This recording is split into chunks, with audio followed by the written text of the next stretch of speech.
بهرامی شما میتونید یه پراید میگرفتید زیر پاتون، خب این ماشین رو میفروختید پولش رو خرج هیئت فوتبال و خرج این تیم میکردید دیگه. هیئت فوتبال نه اصلا هیئت فوتبال وظیفه اینه، بس این اصلا مسئله داخلی استانیه و آقا این پول ماشین تیگو 5 چند قیمتش بود؟ نمیدونم.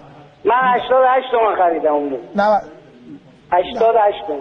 آره 90 تومن خرید. 90 تومن 88 تومن. 87 تومن خوبه.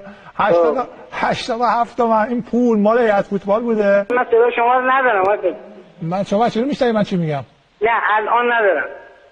الان که شنیدید من پرسیدم شما گفتید الان ندارم. نه الان دیدید این موقع که چیزو آره ببینید شما دنبال چی هستی؟ من واقعا تاسف میکنم. یعنی به کی؟